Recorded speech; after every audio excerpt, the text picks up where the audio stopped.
Good morning. Good morning, beautiful people. I hope you all are thriving, not just surviving. I apologize for being so late to get on my broadcast this morning. I have not been feeling great this morning, but nevertheless, we have a lot to talk about. So today's show is really going to be just a whole big summary, an encapsulation of the entire whole war situation that's been going on. Right now, sometimes it's really hard to understand what's just the raw objective information. What are just the raw facts? I want to know just the facts. And I am going to be able to give that to you this morning. Going to be able. Why do I phrase things so weird? Anyway, good morning, beautiful people. I hope you all are thriving, not just surviving. Today we're going to be doing a big summary of all of what has happened in regards to the Iran war, or not war, whatever Trump wants to call it today. And I'm just going to be laying out the objective information. Literally, during this whole live stream, I'm just going to lay out all the information, put it in context. I'm not here to my goal is to not even give my opinion at all during today's live show. Because right now, I'm just trying to still compile the information. So, I appreciate every single one of you. We're gonna go ahead and just get started here. If you have clicked on this video after the live stream has ended, guess what? You're secretly my favorite, because apparently not a lot of people like watching the live streams after they're posted, or maybe they're just not pushed by the algorithm, who knows? Regardless, let's get into it here. Please make sure to send some likes. Let's talk about it. So, right now, a lot of Americans know that there's some sort of conflict happening in the Middle East. Naturally, of course, when is there not? But the latest one is Iran. Now, you might be like, Iran, okay, how does that have anything to do with me? I'm going to lay out how the Iran war actually affects you. I'm going to talk about that in addition to covering the whole thing. Think of this as I'm going to be breaking this whole thing down from scratch, as if someone doesn't know anything. There's a lot of Americans who choose not to be politically informed, whether rightly or wrongly, but sometimes it's just exhausting trying to be politically informed. So what I'm trying to do is make it easy for you to understand. So here's just the facts of what's happening. Right now, the United States, along with Israel, the country of Israel, are in an alliance, and they have decided to issue strikes, also known as bombings, on Iran over this idea/threat that Iran has nuclear weapons. All right? So we, the United States and Israel, are in an alliance, and we have bombed Iran. Now, the USA has previously claimed that they completely obliterated Iran's nuclear facilities and capabilities back last year in June of 2025. That's according to our current president, Donald Trump, and his White House. So we're bombing Iran again, even though our own president had claimed that we had completely obliterated their entire capabilities, facilities, and infrastructure last year. Also, just the facts, there's been mixed intelligence over whether Iran even has nuclear weapons or capabilities. So we don't even know if Iran actually has those weapons or are able to produce them. So there's been a lot of mixed messaging. Now, more of just the facts. Iran has also stockpiled a lot of nuclear material, supposedly, according to several different reports from different independent agencies and our government. They are supposedly enriching uranium and stockpiling it up to 60% enrichment, according to some reports. In order to build a nuclear weapon, 90% enrichment is needed. Please make sure to send some likes. I love all of you. Also, just the facts, our Director of National Intelligence, Tulsi Gabbard, testified to Congress last year in March or April, saying that Iran the intelligence community said Iran is not building a nuclear weapon. And a couple months later, the United States decides to then say, nope, we're going to bomb them anyway, and bombs them. So those are just the facts. Continuing on with just the facts, the USA and Israel have now launched around 3,000 to 6,000 strikes, also known as bombings, on Iran. So they have been hitting that country real hard. The USA, intentionally or unintentionally, also in those strikes, bombed an innocent elementary school, a girls' school, in Iran, killing about 175 civilians. Iran, consequentially, also fires back on USA military bases, leaving several Americans dead and many also wounded. So, yeah. Continuing on, also just the facts, significant and sharp rises in cost of oil and liquefied natural gas have been happening because a lot of this region exports oil and gas to the rest of the world. Right now, we're seeing that trade being decimated due to this conflict. Also just the facts, the Strait of Hormuz, which is a waterway in and about Iran and the Middle East region, is effectively closed, and this is because anything that attempts to pass through the Strait of Hormuz, like an oil tanker, is at threat of being bombed by Iran. Now, another thing of just the facts, over 20% of the world's oil goes through the Strait of Hormuz daily, with exports from places like Saudi Arabia, Iraq, Bahrain, Qatar, the United Arab Emirates, or UAE, Kuwait, and others.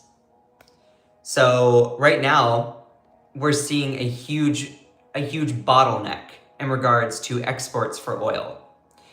Also, just the facts, Iran's government is a radical theocracy, and their leaders have chanted death to America, supposedly.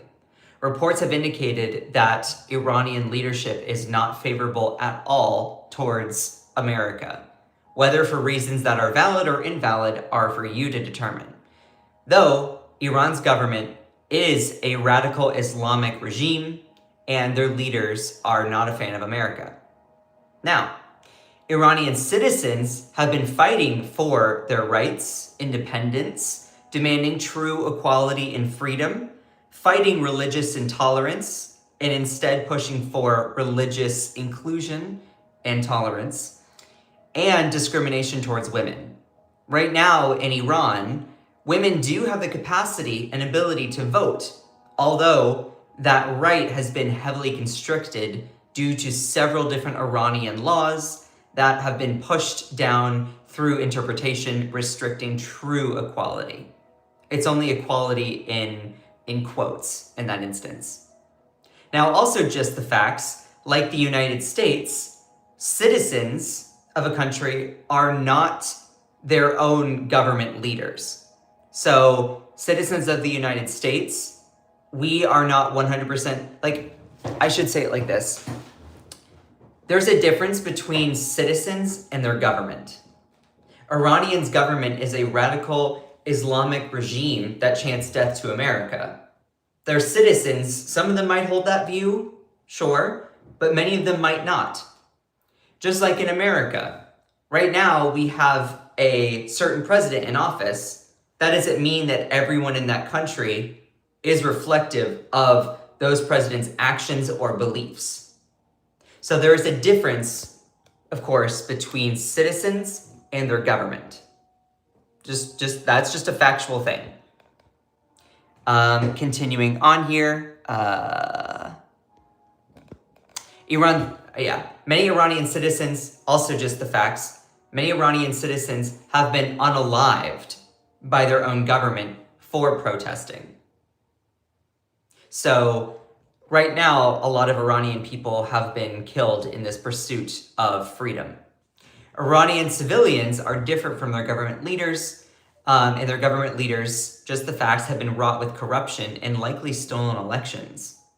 Also, just the facts, Data and statistics show that Iranian Americans, more of them, want diplomacy and peace, though a significant portion of the population also do kind of justify violence, and I misspelled violence there, my apologies, in an attempt for a free Iran and to embrace regime change.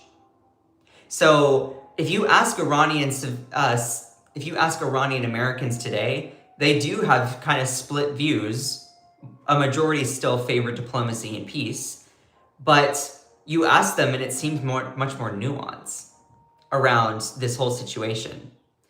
The last part of just the facts, and then I'll dive into the details here, is that this current government, the current executive branch, Donald Trump and J.D. Vance, ran on an America First platform and a slogan of no new wars and no forever wars.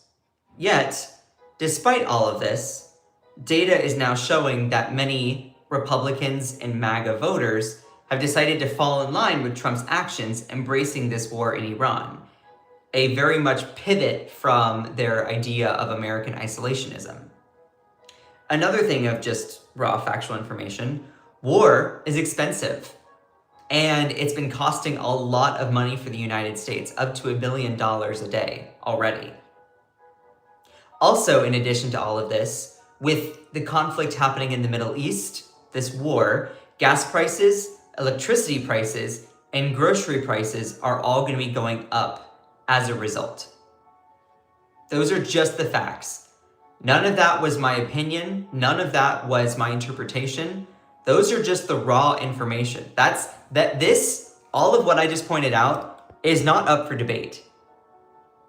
The one little bit is when I say supposedly just means that it was said as a fact. Doesn't necessarily mean that it is 100% true. So when I say Iran stockpiled lots of nuclear weapons or materials, supposedly, the fact is that this was a statement that has been said by our government. You see what I mean? So, quick little flash through it all again. Please make sure to send some likes. I love all of you. I'm not really looking at the chat here, but I'm really interested and curious. If you all are new viewers, say that you are new and where you're tuning in from. I like to get to know people. And if you are an OG viewer, just say hello and type in your favorite emoji. Please make sure to send some likes. Today's show is going to get really deep, and I really appreciate every single one of you. This is how war and political views need to be broken down. Oh, thank you, friend. New from Maryland. Appreciate ya. So if you're new here, again, comment below and say where you're from. And if you are an OG returning viewer, then also type your favorite emoji. So again, just the raw factual information here about this whole Iran war situation is that our country, the United States, along with Israel, our ally, have issued strikes, bombings, on Iran over this idea that Iran has nuclear weapons. Previously, last year, the United States had also apparently, according to the Trump White House, as a fact that this was said, that apparently we have, as the United States, completely obliterated Iran's nuclear facilities as of last year in June. Now, also as a fact is, right now there's mixed intelligence whether Iran even has nuclear weapons or the capabilities of producing nuclear weapons. So also just the facts is Iran has stockpiled, it has been said, the fact that it was a statement, Iran has apparently stockpiled lots of nuclear material. According to different reports, you'll have different pieces of information. And apparently, according to some, the stockpiled materials is enriched uranium, which has been enriched up to 60%, according to certain reports.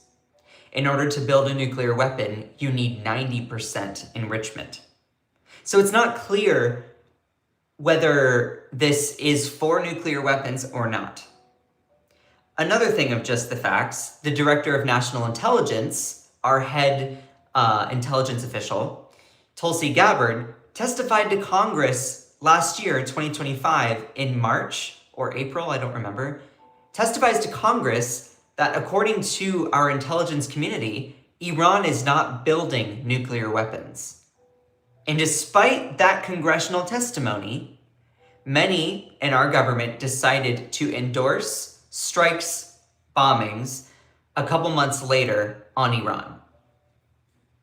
Also, just the facts is you have the USA and Israel have now launched around 3,000 or 6,000 strikes, bombings, on Iran, the country.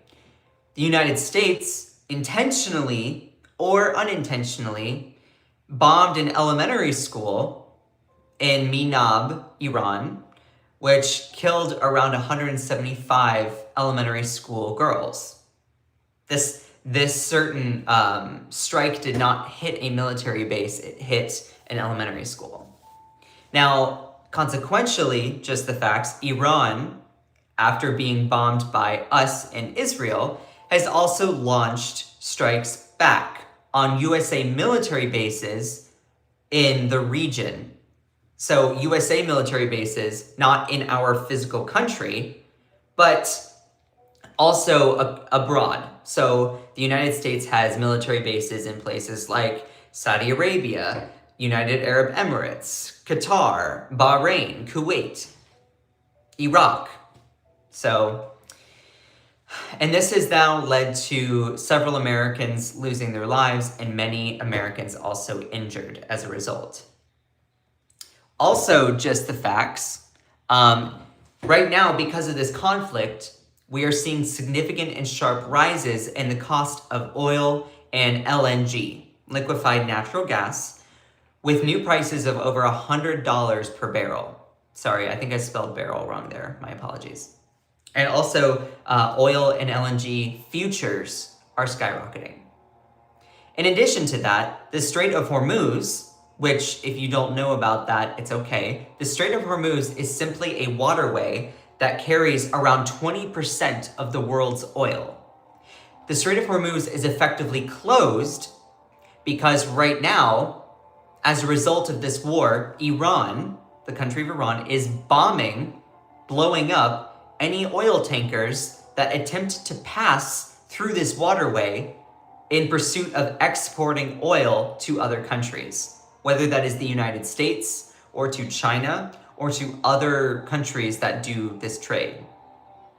And also, this doesn't include oil being exported from Iran only. This oil also is oil from Iraq, Bahrain, Qatar, the United Arab Emirates, Saudi Arabia, Kuwait. So right now, because this waterway is effectively closed, you are seeing the whole global supply chain for oil and natural gas skyrocket, which is then leading to high prices for gasoline, high prices for electricity, high prices for groceries even. So continuing on here, more of just the facts. Iran's government is a radical theocracy. Their leaders have chanted death to America, according to several different reports. So Iranian citizens are not necessarily reflected by their government, just how people in the United States, not everyone is reflective of what Trump is doing. So a country's citizenry is separate from their government. Just because a government is acting in a certain way does not mean that that fully represents the will of their citizens. Nevertheless, Iran's government is a radical theocracy, and their leaders have chanted death to America. Now, Iranian citizens also consequentially have been fighting for their rights, democracy in Iran, demanding true equality and freedom, fighting religious intolerance, fighting for religious liberty in that instance, and also fighting discrimination towards women seeking to be in political office.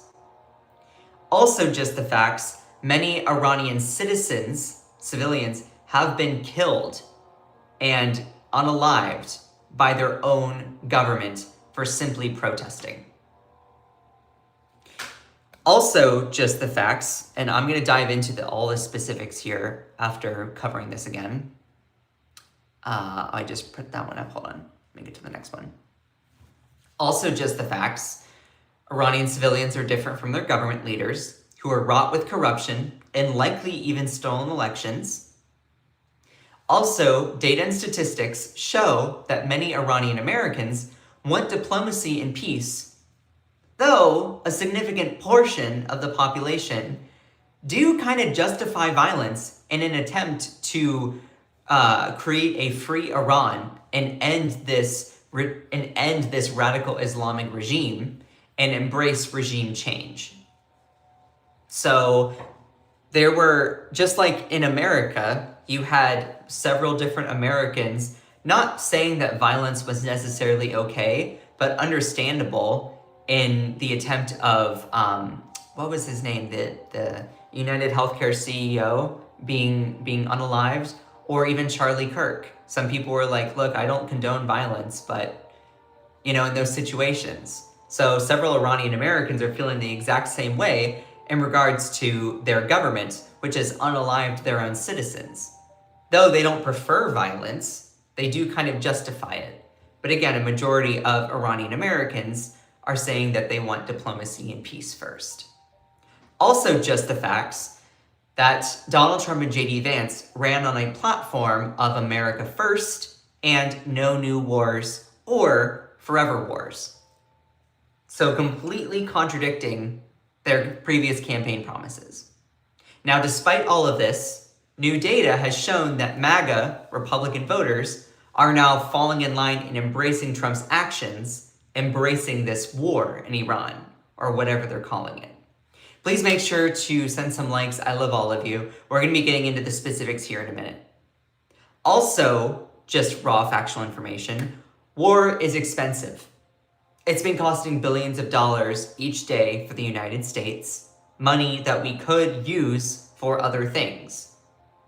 Also, just the facts, gas prices, electricity prices, and grocery prices are going up because of this conflict. So let's get into all the specifics here. Number one, as I said, USA along with Israel have issued strikes and bombings on Iran over possible threat of nuclear weapons.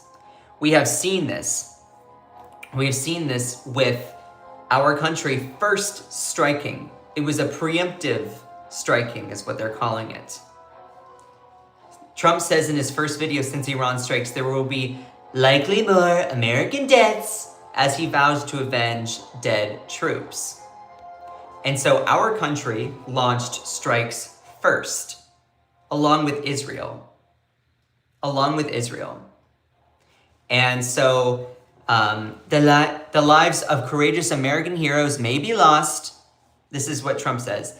The lives of courageous American heroes may be lost, and we may have casualties. That often happens in war. Now, in addition to all of this, Trump said that we have to attack Iran because we can't allow it to have a nuclear weapon. Really? This is the same president who, back in June, said Iran's nuclear facilities have been obliterated. Vietnam, Iraq, Iran, another lie, another war, according to Bernie Sanders. Should I do that in my Bernie voice? Hold on. Trump has said we have to attack Iran because we really cannot allow it to have a nuclear weapon. Really? This is the same president who back in June said Iran's nuclear facilities have been obliterated. Vietnam, Iraq, Iran, another lie, another war. Is that a good Bernie Sanders impression? Rank my Bernie Sanders impression in the comments below. I appreciate all of you. 1 to 10, tell me if my Bernie Sanders impression is good or bad.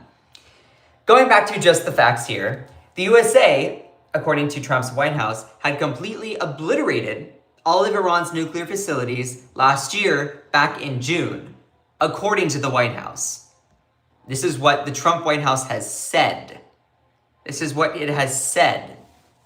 Iran's nuclear facilities have been obliterated. And suggestions otherwise are fake news. Literally what the White House put out last year in June. Iran's foreign minister says damages are very severe. Of course, and they are destroyed. Of course they are. Just like I said, and we will do it again if necessary.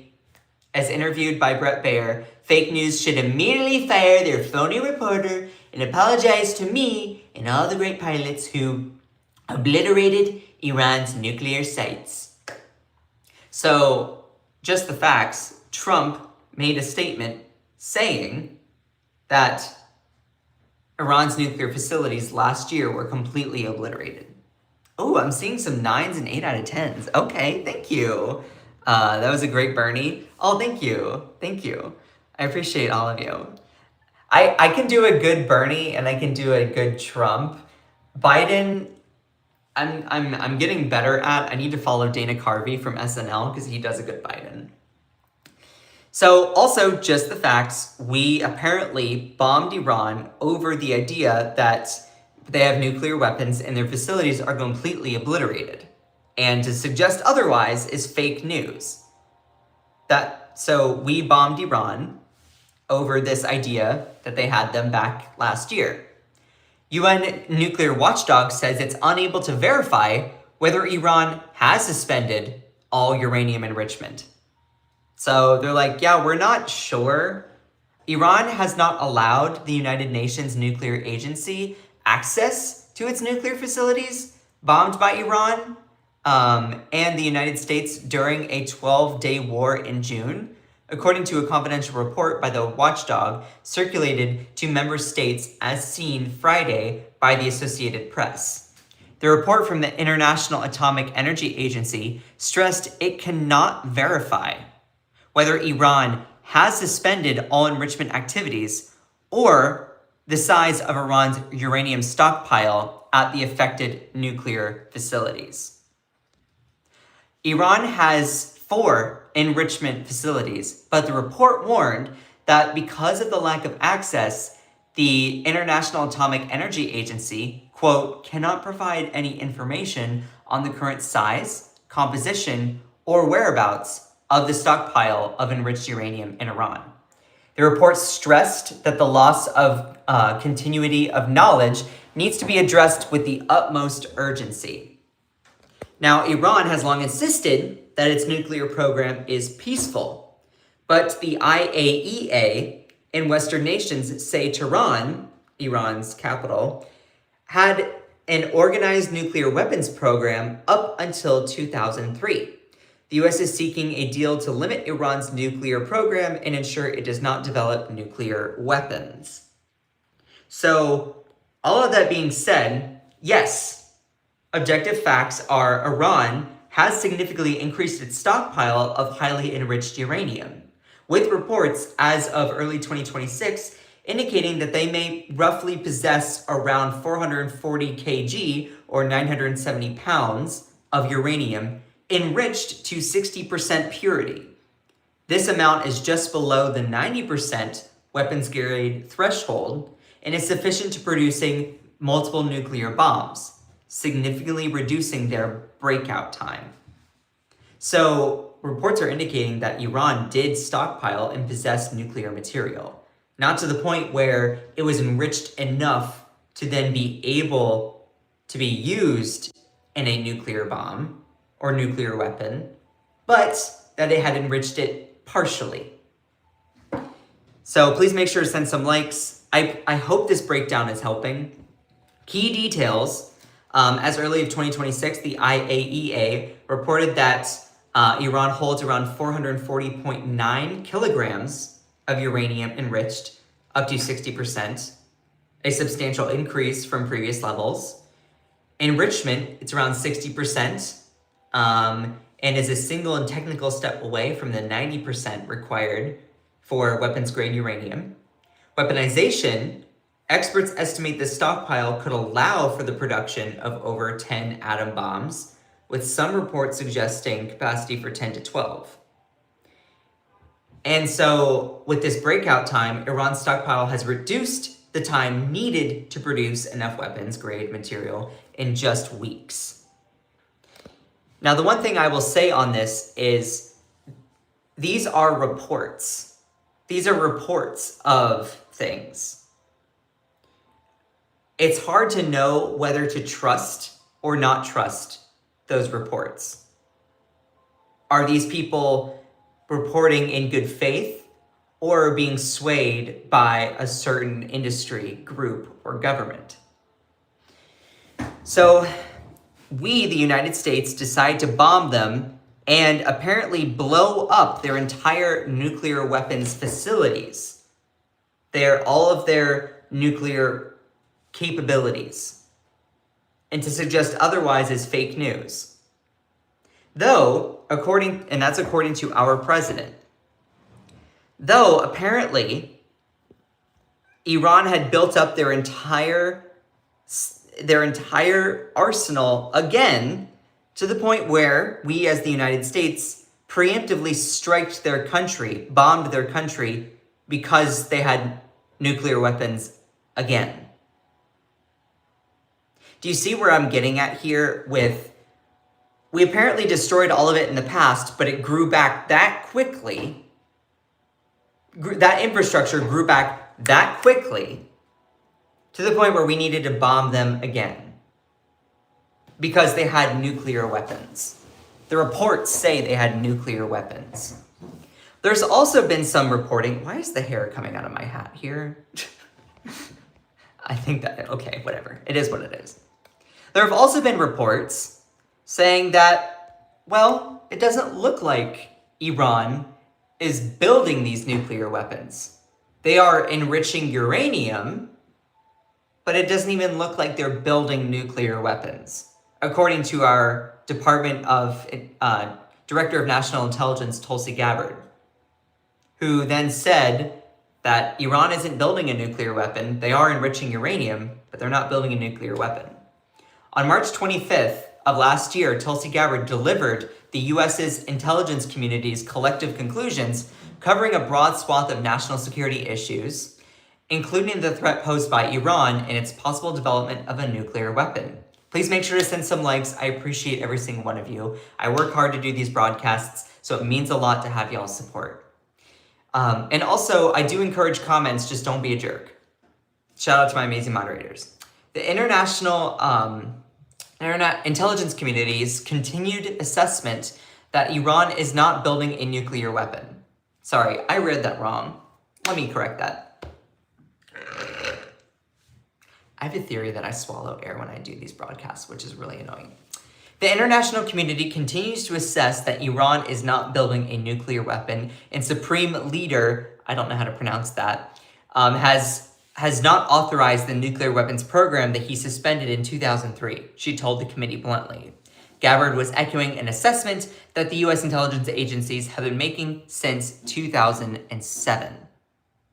Now, despite all of that, many members of that committee, including Republican senators like Tom Cotton, basically were saying that nope, we still need to issue preemptive strikes on Iran because we can't allow them to have a nuclear weapon. So yet, despite this testimony, most of the committee members have issued statements over the past days and weeks, that was last year, basically entirely ignoring the assessment, instead painting a picture of Iran speeding towards a nuclear bomb and Israel's self-proclaimed and preemptive war against Iran as unavoidable and understandable as an act of self-defense. So a lot of leadership in Congress decide to ignore our own intelligence community. In a recent Face the Nation interview, Tom Cotton, a Republican senator from Arkansas, equated Iran's uranium enrichment with a nuclear weapons program. A week ago, he claimed that Defense Secretary Pete Hegseth confirmed that Iran's terrorist regime is actively working towards a nuclear weapon.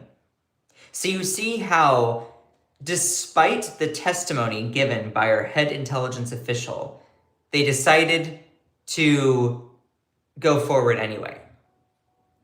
Now, they decided to basically overrule that because of other reports coming out. The objective facts are, yes, Iran was stockpiling nuclear material, but our intelligence community said that it wasn't actively building a weapon. Yet, our country decided to bomb Iran last year, and we apparently blew up all of their capabilities for nuclear weapons. To suggest otherwise is fake news, which then it grew back that quickly to the point where we needed to bomb them again this time around. Now, speeding forward to this time around, apparently we, as the United States, have issued around 3,000 to 6,000 strikings or bombings across the country of Iran. The campaign, which includes joint operations with Israel, has been targeting Iranian military infrastructure, leadership, naval vessels, including strikes in Tehran, the capital. So we, as the United States, along with Israel, have bombed the country between 3,000 to 6,000 times. That's crazy that it's that big of a range, but nevertheless, thank you all for the support and sending likes. I appreciate you. Here is one of the latest maps I was able to find of the strikes or bombings across Iran. All the red dots indicate bombings across the country. You can see many of them in Tehran. You can also see a whole bunch of others around the southern part of Iran. Now, around this little curve, this is the Strait of Hormuz. As I was mentioning earlier, the Strait of Hormuz carries around 20% of the world's oil exports. Also, liquefied natural gas as well. And this isn't just oil or gas being exported from Iran, but this oil or natural gas also comes from Saudi Arabia, also comes from Bahrain, Kuwait, Qatar, the United Arab Emirates, these oil-rich countries, Iraq. So, with Iran, they have said, hey, maybe in order to stop this whole situation, we're threatening to bomb any oil tankers that carry oil exporting from these countries out to the world, to places like the United States here or China, as leverage in order to get them to stop bombing our country. So right now, we, the United States, have decided to bomb them. In return, they are blocking the Strait of Hormuz. So the US and Israel have launched sustained attacks on Tehran over the past 2 weeks in their war with Iran, while retaliatory strikes have been felt by neighboring Gulf states. In return for all of this, Iran has now striked or hit military bases, US military bases in other different countries. So you can see in here Bahrain and Qatar, the United Arab Emirates. You can see that these are strikes in these countries on US military bases. So the first US-Israeli strikes on Iran began on February 28th with Israel's military saying it targeted Iran's leadership and military infrastructure. BBC Verify has so far confirmed visual evidence of at least 142 attacks across Iran, including at least 65 strikes in Tehran. The US said on Thursday it has attacked approximately 6,000 targets across the country of Iran. You can also here see all the different places that Iran has bombed across Saudi Arabia, across Iraq, Qatar, the United Arab Emirates, Oman, even did one in Azerbaijan, apparently, Syria, Israel. So 2 people have been unalived after a drone came down in Oman, according to state media, which is being investigated by the authorities. Saudi Arabia's Defense Ministry said on Friday it destroyed a number of drones in its territory. Is this all making sense to you?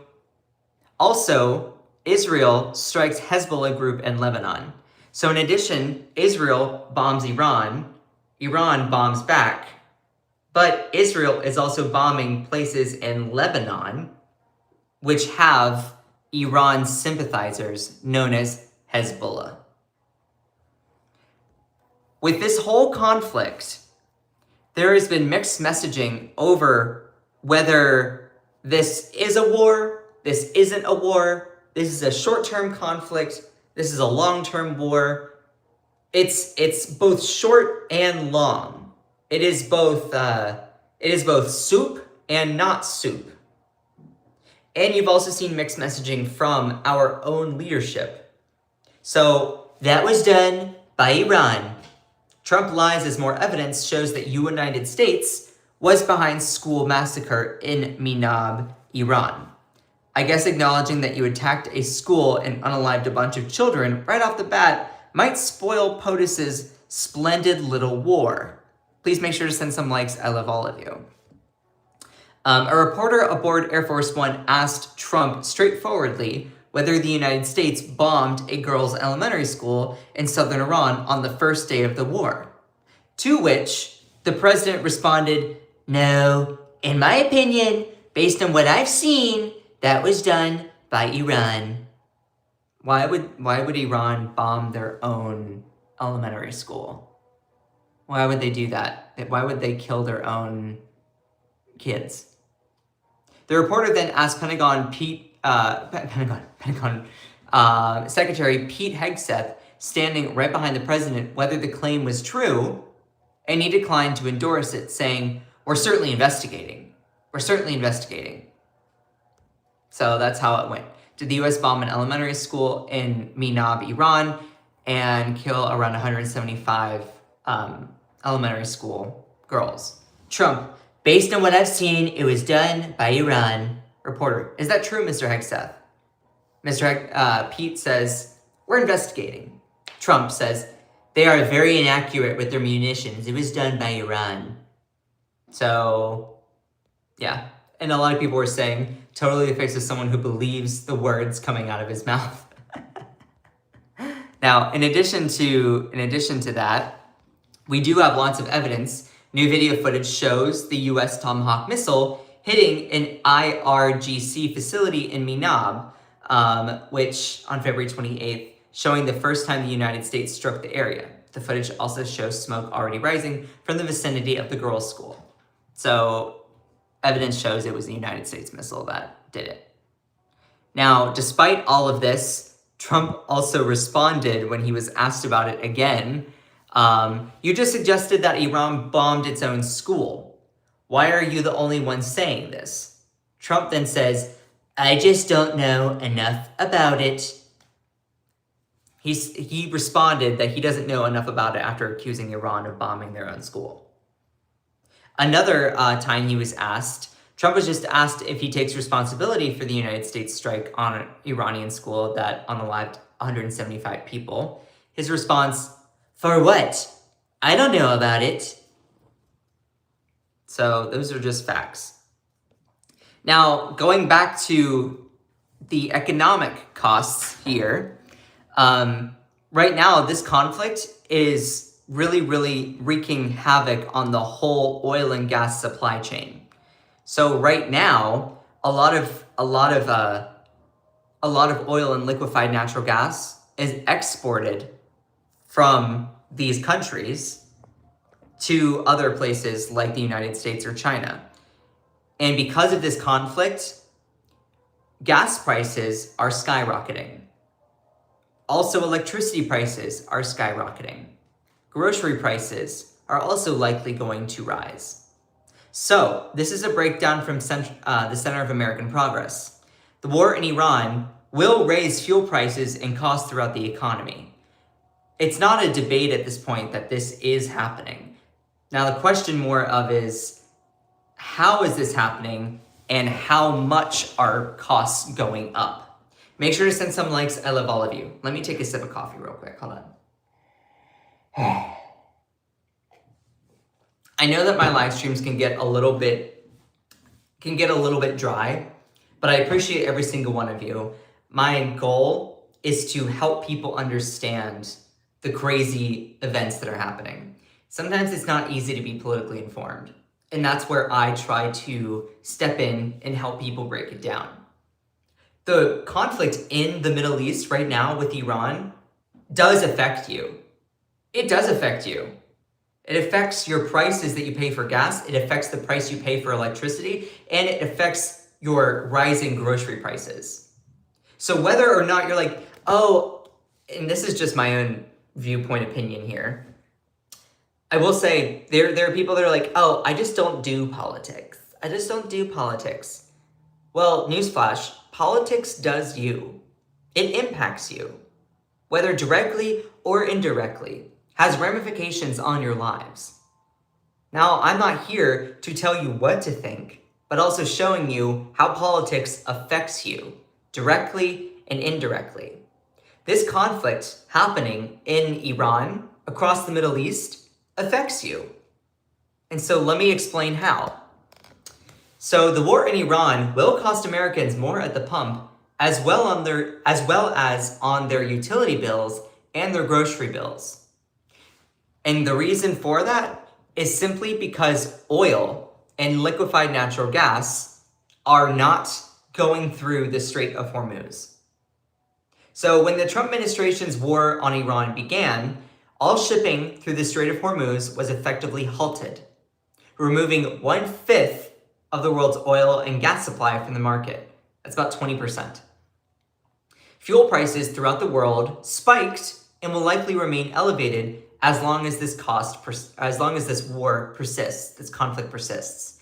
In the United States, despite record levels of domestic fuel production, prices are more exposed than ever to global fuel interruptions after a decade of building infrastructure meant to link domestic supply to overseas markets. So this is what we are seeing right now. Right now, this is the Strait of Hormuz. The Strait of Hormuz is a waterway located on the south part of Iran. This Strait of Hormuz has about 20% of the world's oil pass through it every single day.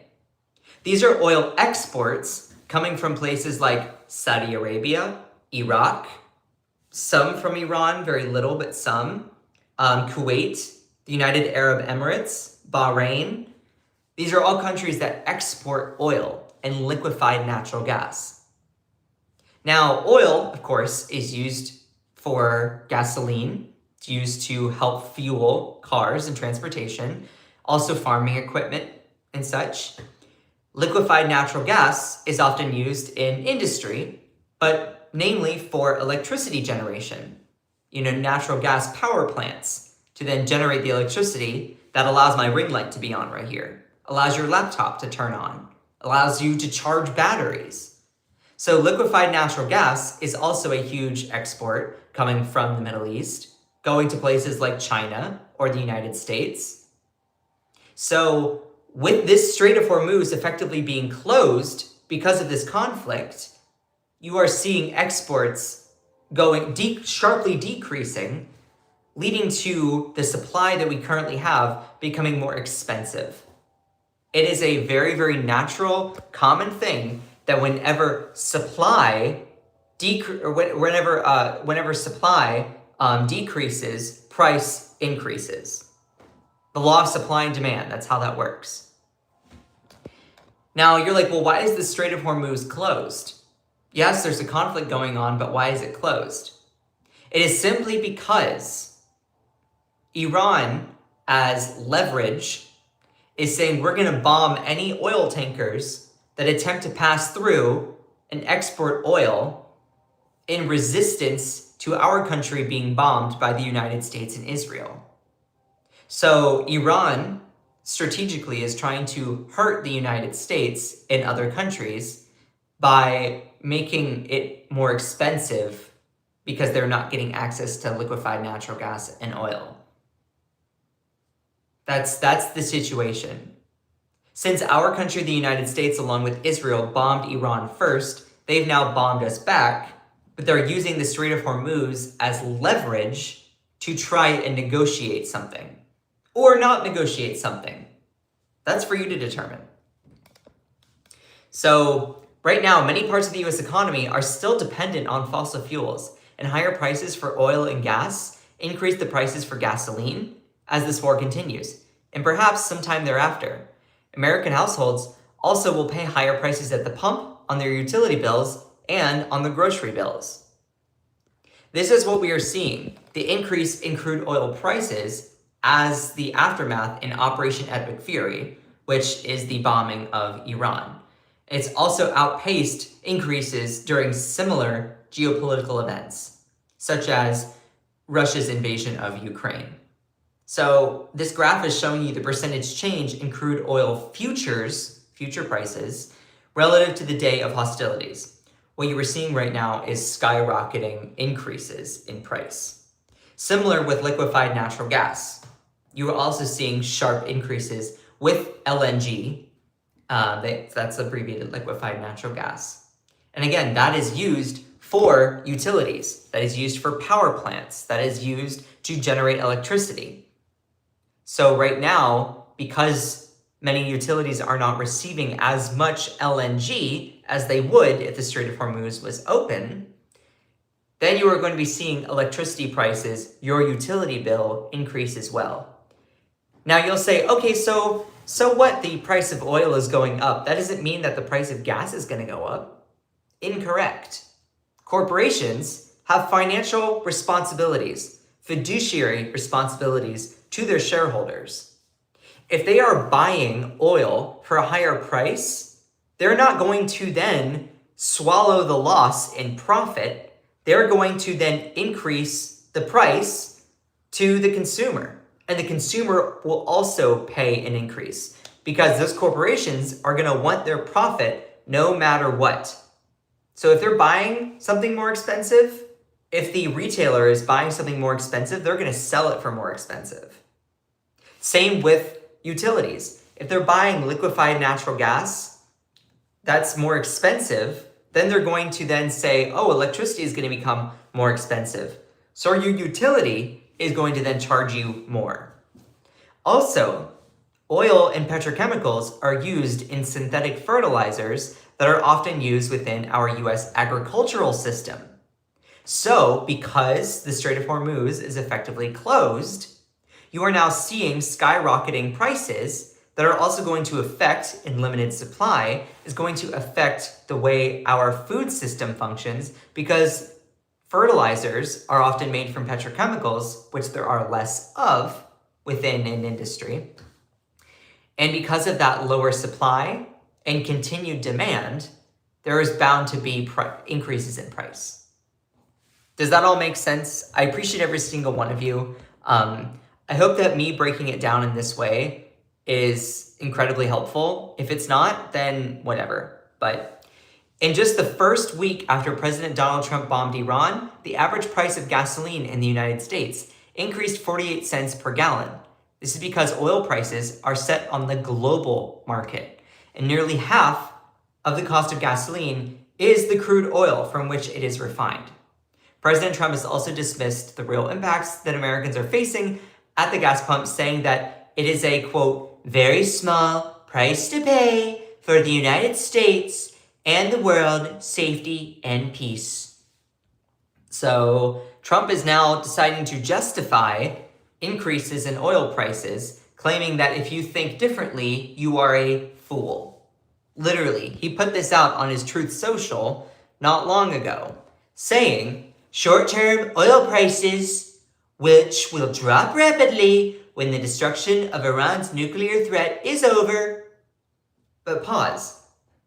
I thought that Iran's nuclear capabilities had been completely destroyed last year. And to suggest otherwise is fake news. So Trump is contradicting himself there. Nevertheless, is a very small price to pay for the United States and the world safety and peace. Only fools would think differently. So Trump is justifying the increases. Now, he's also claimed that this is not a war simultaneously, while also claiming it is a war, saying that it is nearly over, but also pretty much complete. Completely contradicting himself. In a new phone interview, President Trump told me the war could be over soon. This is according to a certain reporter from, I think it was either CBS or NBC, I don't remember. This is what Trump ended up saying. I think the war is very complete, pretty much. They have no Navy, no communications, they've got no Air Force. He added that the US is very far ahead of its initial 4 to 5 week estimated time frame. Now, when also asked, you said this war is very much complete, but your defense secretary said this is just the beginning. So which is it? Our current president, Trump, responds, you could say both. You could say both. So the war is both complete, but it's also just beginning. So that is what our president is saying. It's the beginning of a forever war that is also basically over. We're practically finished and it's also only getting started. The thing is basically done, but it also might never end. That is according to our president, paraphrase there. Now, also, just the facts, in addition to all of that. Where am I? Hold on just a second. Iran, or actually, before I get to that, let me continue how these prices are affected. So you all know that oil prices are going up. Okay, what about utilities? Effects of Iran are rippling beyond the Middle East and into the spending habit of consumers, who are seeing price increases for gasoline and other items. Energy prices have since increased near total shutdown in early March, as the Strait of Hormuz, a crucial waterway that carries 20% of the world's oil shipments and about 20% of the world's seaborne liquefied natural gas, pass through. Most of the oil is from Saudi Arabia and Iraq. This is also affecting energy utilities. So right now, you are also seeing the price for natural gas skyrocket. Natural gas is then used for power plants here in the United States, where natural gas power plants generate roughly 43% of the United States' electricity. So when natural gas becomes more scarce because of this conflict, then utilities, in order to not see losses in their profit, will then make it more expensive for your electricity bill. So natural gas power plants generate roughly 43% of US electricity, and their fuel and operational costs could set the marginal price of electricity during most hours across the country. The price of natural gas has been increasingly linked to the international markets since the United States began exporting liquefied natural gas in 2026. As a result, when the cost of LNG increases in other countries, it results in higher domestic natural gas prices, raising the cost of home heating and electricity. This also affects farming and fertilizers, because also fuel price spikes also drive up the price of food. In addition to fueling, farm equipment and trucks transport food to market, fossil fuels are a primary feedstock in the production of fertilizer, often accounting for as much as 80% of the cost of production. Although fuel costs amount for between 40 and 50% of all variable costs of growing crops, like in the United States.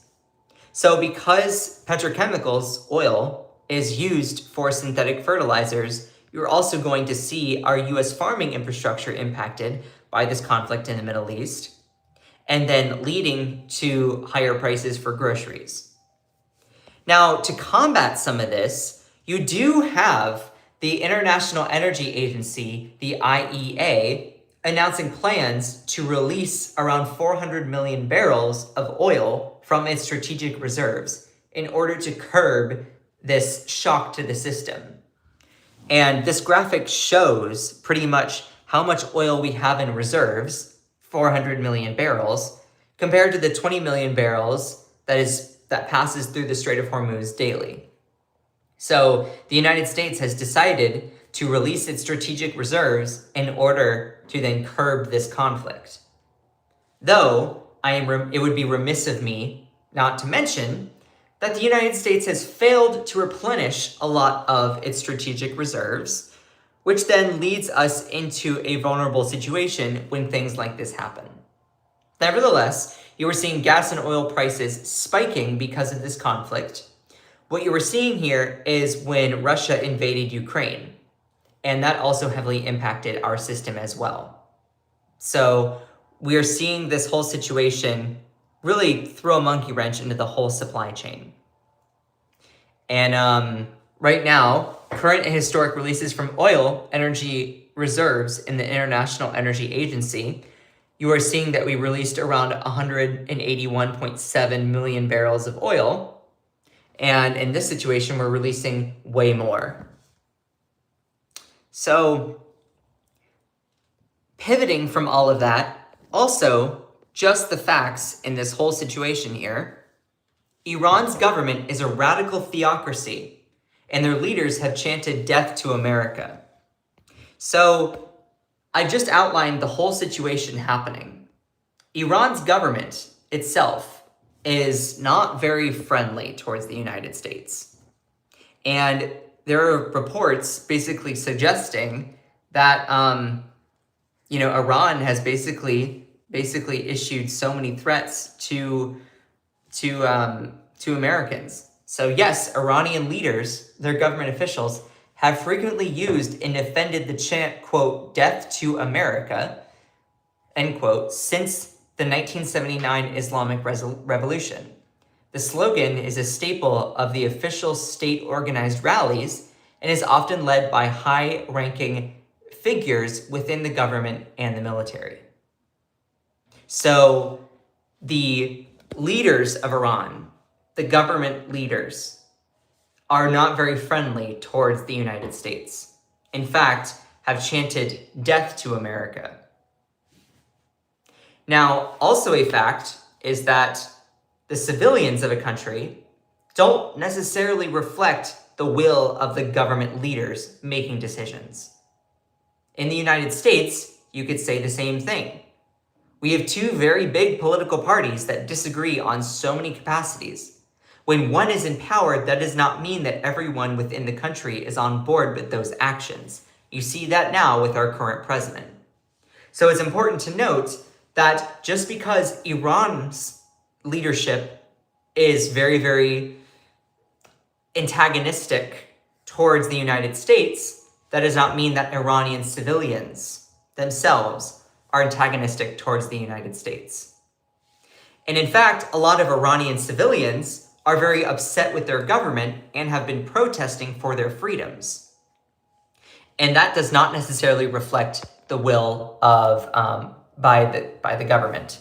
So Iran's MPs chant death to America on anniversary of U.S. embassy takeover. This was back in November.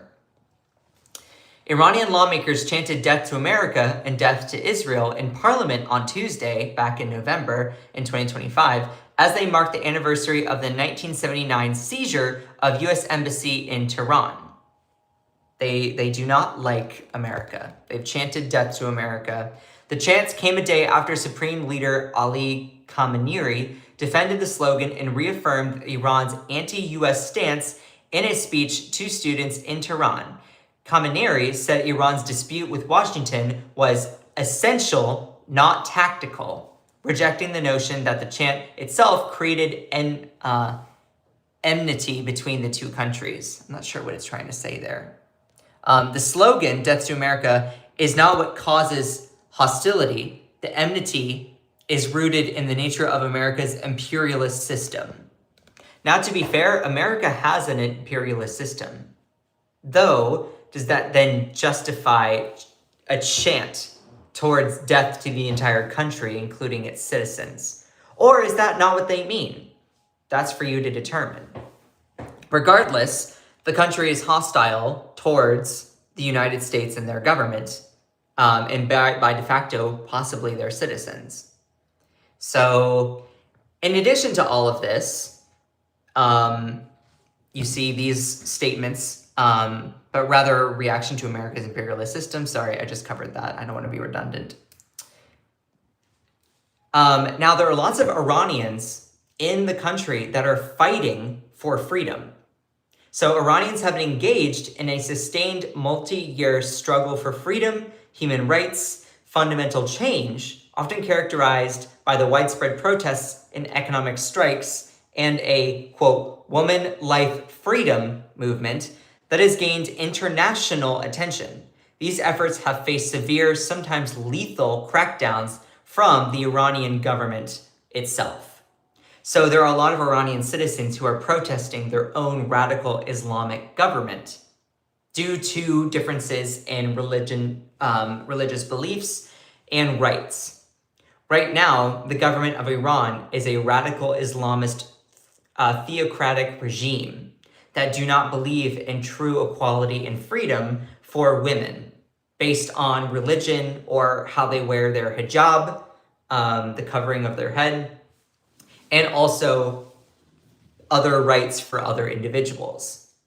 Now, Iran is not a true democracy in a sense. That's what they are fighting. They're fighting the discrimination based on certain attributes. So Iran has also, the country of Iran, their leaders have assassinated and killed a whole bunch of protesters. So protests erupted in Iran on December 28th of 2025, so last year. People across the country, outraged at decades of repression, were demanding fundamental change in a political system that respects human rights and dignity. Iranian authorities have responded with an unprecedented deadly crackdown, and since January 8th of this year, cut all internet access to conceal their crimes. Security forces have used unlawful force, firearms, and other prohibited weapons against protesters, which resulted in mass killings and serious injuries of protesters. So right now you have Iranian civilians who are being unalived by their own government for protesting this regime, because this regime is discriminating based on not having the same religion or how women wear their hijab, or also just in general freedoms and access. So, verified videos and eyewitness accounts gathered by Amnesty International show that security forces positioned on the streets and on the rooftop buildings, including houses and mosques and police stations, have repeatedly fired rifles and shotguns loaded with metal pellets at protesters, frequently targeting their heads and torsos. Evidence also gathered by Amnesty International reveals that security forces involved in the deadly crackdown include the Islamic Revolutionary Guard Corps, the IRGC. It includes its Basij battalions and various divisions of Iran's police force, known by its Persian acronym Faraja, as well as its plaincloth agents. So right now, you're basically having the government unaliving their own citizens for protesting. Kind of sounds a little bit like what's happening here in the United States with ICE agents. That's just raw factual information. I mean, just think of Alex Preddy, Renee Good. So, in addition to all of that, people in Iran are protesting simply because of the treatment that many people face under their government. These protests began on December 28th of last year after a sharp collapse of Iran's currency. This happened amid soaring inflation, state mismanagement of essential services, worsening living conditions. The protest started with shopkeepers in Tehran's Grand Bazaar going on strike and closing shops. A bazaar is basically a big market. Soon, more people joined and the protests turned into mass nationwide street demonstrations, calling to the end of the Islamic Republic system.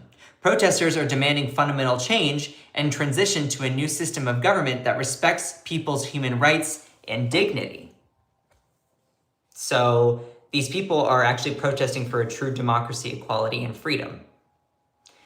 Now, Iranian authorities have long mismanaged access to essential services and failed to uphold people's economic, social, and cultural rights, resulting in worsening living conditions and soaring inflation.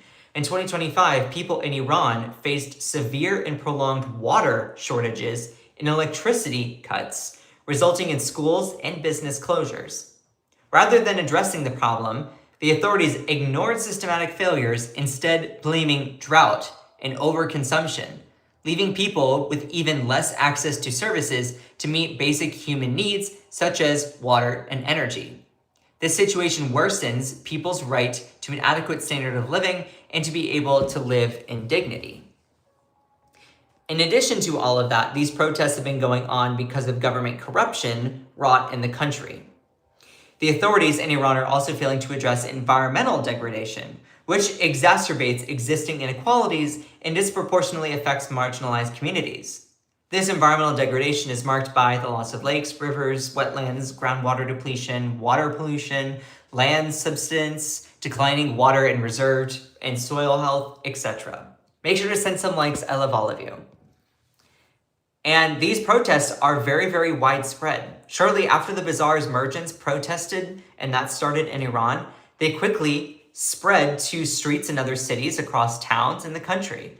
Some of the provinces that have witnessed large-scale protests and lethal crackdowns include Alborz, all these different cities. I cannot say them. According to the UN fact-finding mission on Iran, protests reached all of Iran's 31 provinces. So the whole citizenry is basically protesting against their government simply because Iran's government is wrought with corruption and oppression to people, discrimination, not tolerating religious liberty, and also oppressing women seeking political office, but also their mismanagement of handling an economic crisis, which has led to the complete collapse of their currency, and also environmental degradation, where people are really struggling just to live. So, how did authorities respond to the protests? Senior state officials have labeled protesters as rioters and vowed a firm crackdown. Think of, does this remind you of any certain country? Maybe the United States in regards to people protesting against ICE? Security forces responded with lethal force to disperse protests unlawfully using force, firearms, and other prohibited weapons, as well as conducting sweeping mass arrests, including of children as young as 14. They are also subjecting many of those detained to enforced disappearance and incommunicado detention, putting them at serious risk of torture and other ill treatment. Since January 8th, authorities cut internet access to hide their crimes and prevent people in Iran from sharing information to the outside world. This is all information gathered from Amnesty International, which does a really good job of reporting all these things. So, with all of that background, many Iranians have been killed by their own government for protesting for this liberty, for this religious liberty, freedom. And these freedoms, the Women Life Freedom Movement, which are basically demanding the end to the mandatory hijab, and also morality within the police, and complete regime change from the Islamic theocratic system itself. So the whole country of Iran is basically in a complete turmoil. And our country has decided to bomb them because the country of Iran supposedly has nuclear weapons. The leaders of the theocratic Iranian regime have nuclear weapons. Now, there's bound to be someone in the chat possibly asking, well, Scott, okay, I'm confused.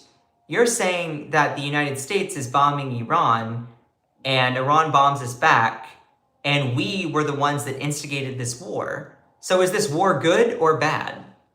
I'm not here to tell you whether the war is good or bad. That is for you to decide. I'm just laying out all the facts. The fact is we have half-baked intelligence showing that Iran even has a nuclear weapon. We decide to bomb them anyway because there is reported evidence that they have enriched uranium to 60%, 90% of is needed to build a nuclear weapon. They had stockpiled a lot of that. We decided as a country, the United States, to bomb them last year, and we apparently destroyed all of their nuclear capabilities. Though, and if you suggested otherwise last year that there was still the capability for Iran to build a nuclear weapon, then you were fake news, according to our president. And they built it back so fast, supposedly, that we had to bomb them again. Now, war is expensive, and it costs a lot of American taxpayer dollars. Though also, in a sense, Iran, the country, is also a theocratic regime that has chanted death to America, and their own civilians are fighting for freedom. So Iranian Americans are a little bit split on whether this war is good or bad, whether they favor this situation or not. So for some DC area Iranian Americans, the war in Iran feels like their last hope.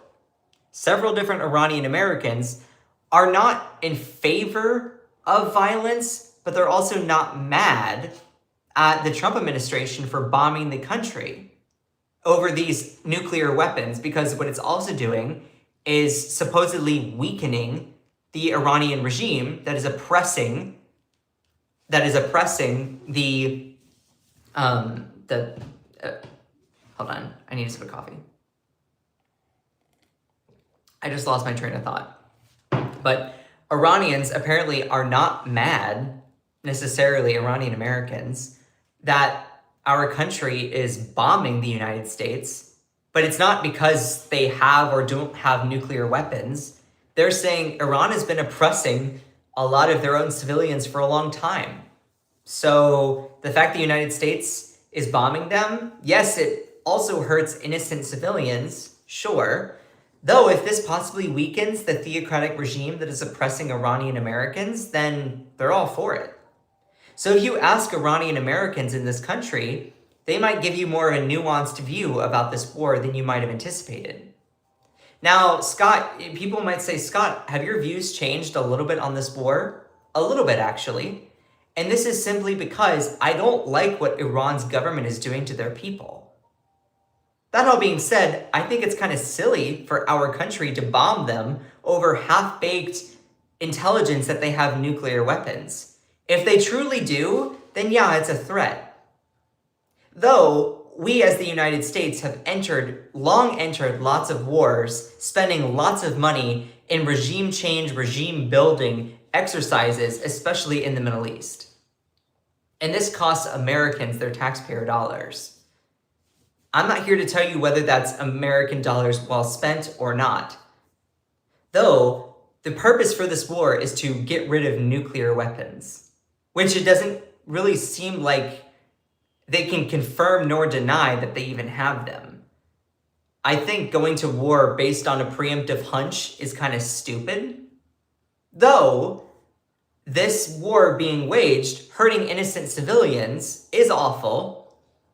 Though you could also claim that maybe it's also good because it's weakening the theocratic regime government of Iran that's chanted death to America and oppresses their own civilians.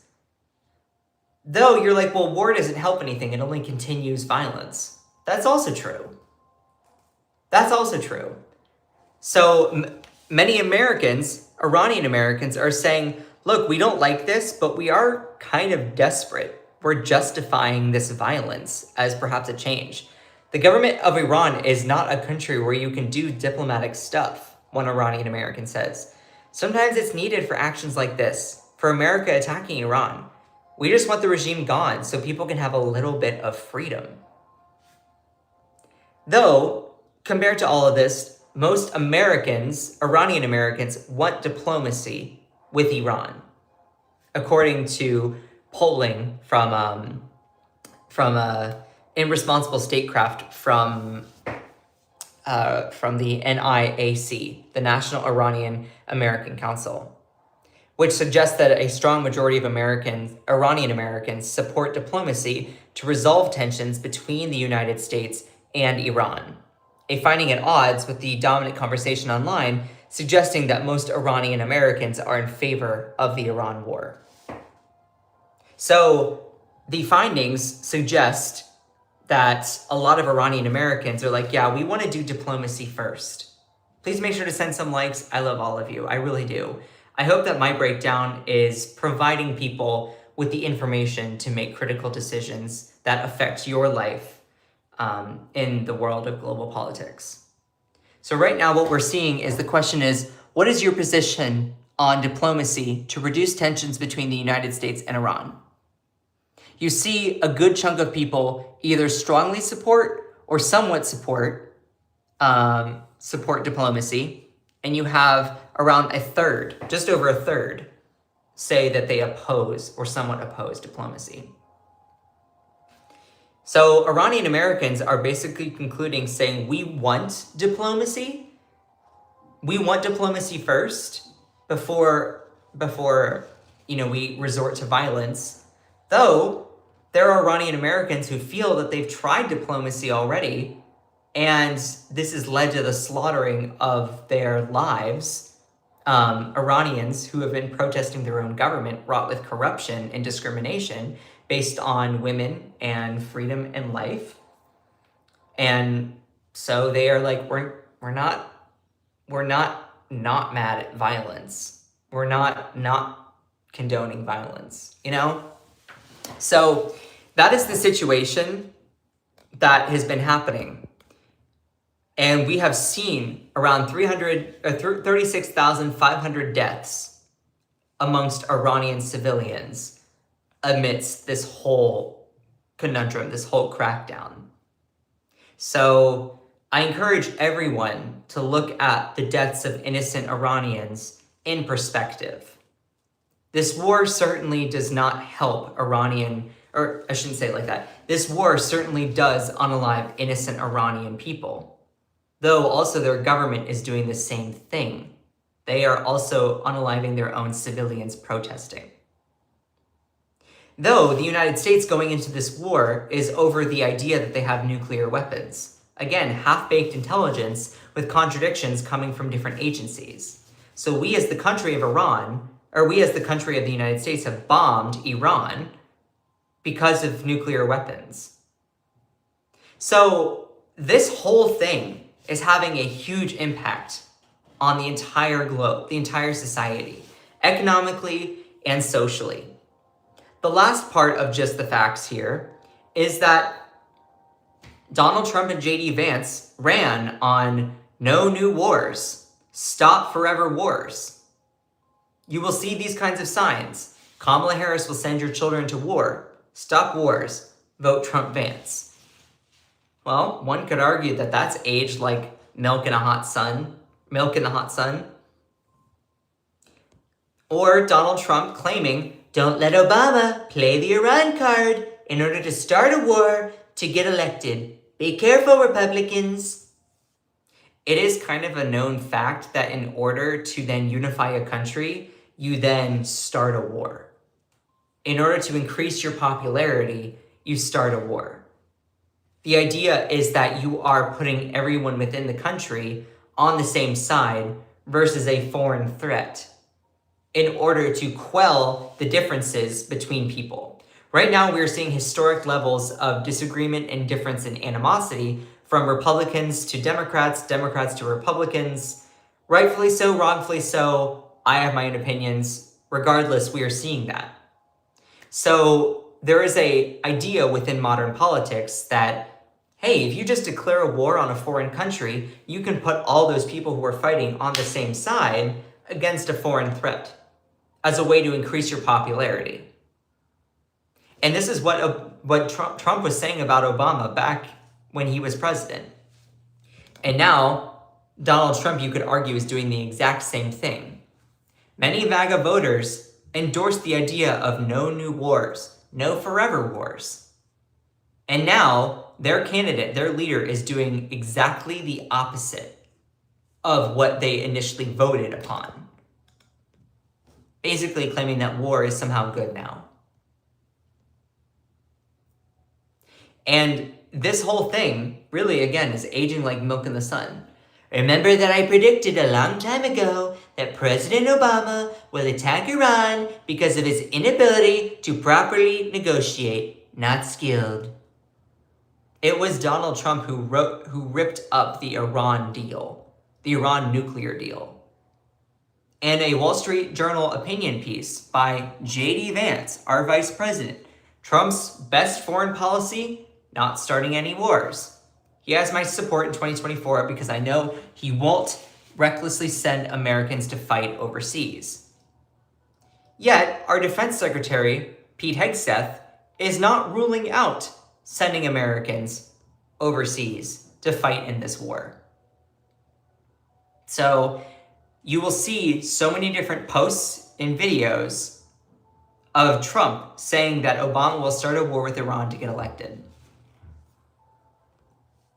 You will also see Trump claiming that he ended a war with Iran while also starting it simultaneously. You will also see Trump basically justify the deaths of Americans in this war in order to have peace in the region. I covered that earlier. J.D. Vance says, I empathize with Americans who are exhausted after 25 years of foreign entanglements in the Middle East. I understand their concern, but the difference is that back then we had dumb presidents. That was June of last year. Now, another fact is wars are expensive. Wars are expensive.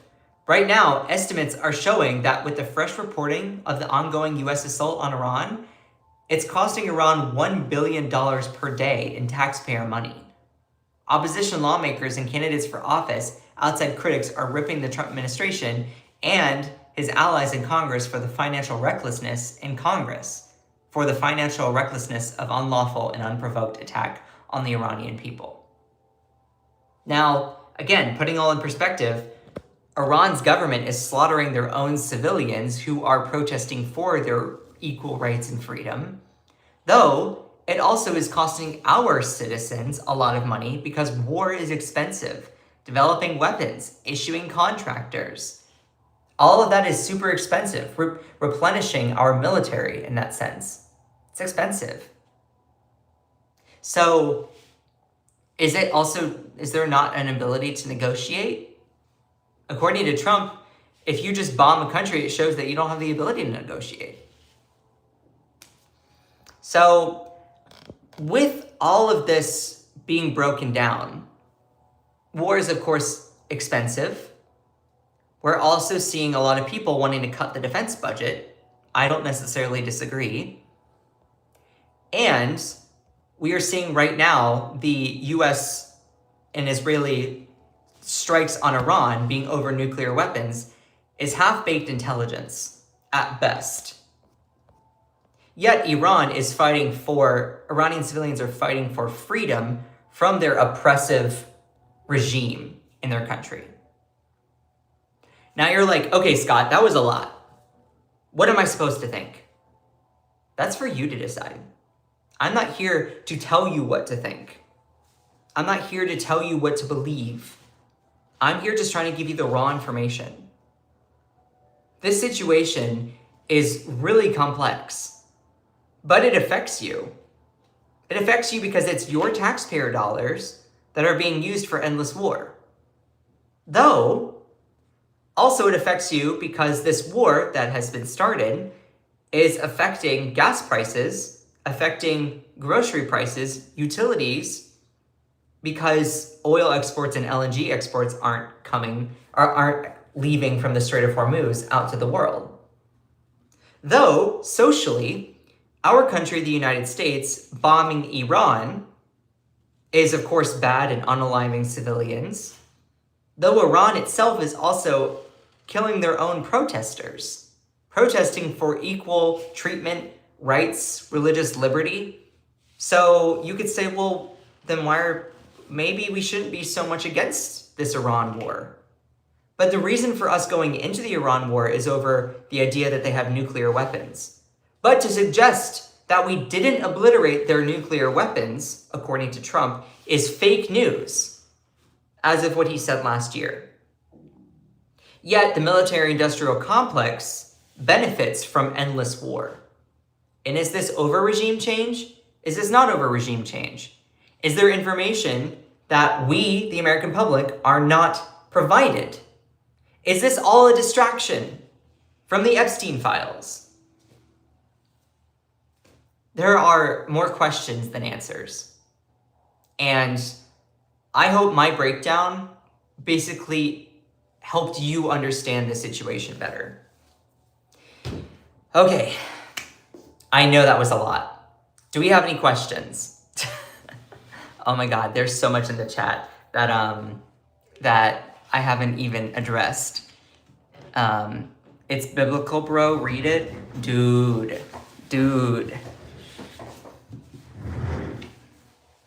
Do we have any questions before I end the live stream?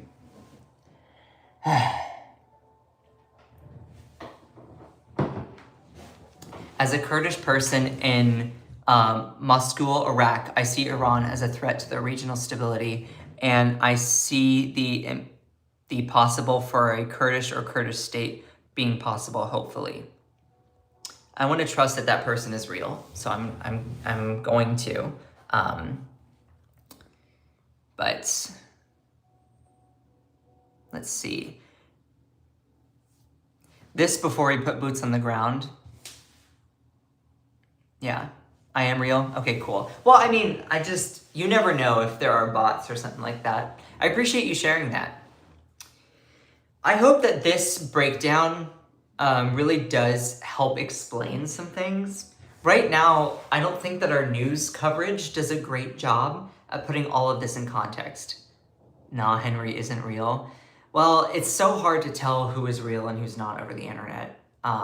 It really is. And unless you do a deep dive into the profile and like all of that stuff, it's really hard to know. Trust me, bro. The fact that you say trust me, bro, makes me not want to trust you.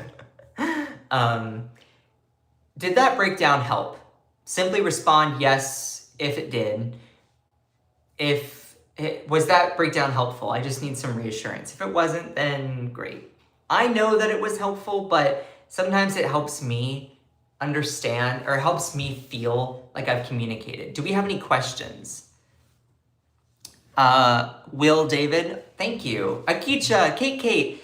Oh my gosh, my amazing moderators. Thank you for being in here. I know was today rough? I hope today wasn't too rough with people. And after really researching into this conflict, there is a lot more than I initially thought. And it still doesn't then mean that my opinions or my viewpoint has completely changed. Though I also want to point out that there's way more levels of nuance within this situation than I initially thought. So parts, yeah. So anyway, I know that was a lot. I'm going to try to download this and parse it into smaller sections so that people can understand it a little bit better. I appreciate and love every single one of you. Yeah, but when you mentioned the U.S. had some civilians killed the way you said it kind of sounded like U.S. is on... I have no idea what you're trying to say there. But I'm going to skedaddle. I appreciate every single one of you. I need to get to productive. Mondays are actually my day off, so I have a couple errands I need to run. But just remember that Trump really seemed to think the Iranians would take over the government after strikes. What a naive fool. You never know. I mean, I don't know what Trump's thinking. I don't think that's what he thought. I have no idea. I don't think that Trump understands what Trump is doing. So, anyway. Oh, thank you, Kate. Akicha, love you. Just remember that you are beautiful, you are loved, you are valid, you are strong, and you are fierce. Don't let anyone or anything or any algorithm ever, ever, ever, ever, ever dim your shine. I love all of you so, so much. Bye!